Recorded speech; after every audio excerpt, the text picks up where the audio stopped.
A $2.5 million investment down the drain, a switch in business models that didn't end up fruitful. Why did Zipz Wine fall off the vine so abruptly after Shark Tank? Stay tuned to find out.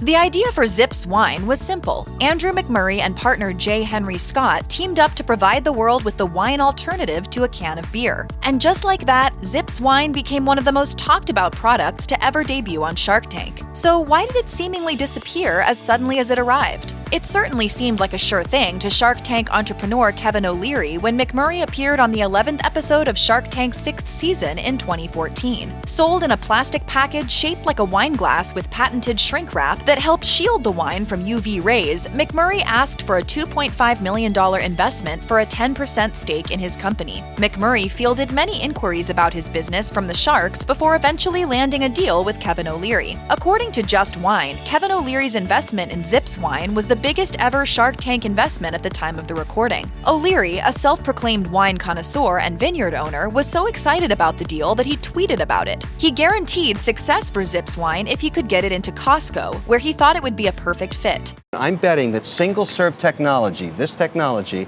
is going to revolutionize the wine industry. Unfortunately, the product never made it onto Costco's shelves. According to Small Business Journal, Zipz Wine failed to generate profits in the first couple of years after the deal, even though sales appeared to have been doing great. Andrew McMurray decided that peddling wine, quote, was simply not going to work with so many better established brands to choose from, and the business model needed to change. So Shark Tank's largest catch shifted to being a business-to-business packaging company focused on its patented design, rather than a business-to-consumer company that sold wine. This meant Zipz could partner with winemakers to package their wines instead of competing with them for the same market share. McMurray explained the idea to Small Business Journal, adding, "It turned our competitors into endorsers of our product, the packaging. Instead of competing with the best brands in the industry, they were now advertising our product when they put their wine in our bottles." Just how successful the packaging approach turned out to be is unclear, but it appears the business didn't last. Shark Tank tales say that 2019 marked the last of Zip's marketing efforts. The Zipz website was reportedly dormant as of 2021. That may come as a surprise to some fans of Shark Tank, given how promising the pitch seemed to be. When sharks and entrepreneurs shake hands at the end of a Shark Tank episode, it may seem like the deal is sealed and success is guaranteed. But it turns out that this sort of thing isn't out of the ordinary, as there's a lot more work that happens once the cameras are off. After the episode ends, the investors need to re-verify the claims the entrepreneurs made on camera and agree once again on the terms of the investment. In fact, some on-camera handshakes never actually materialize into deals on paper.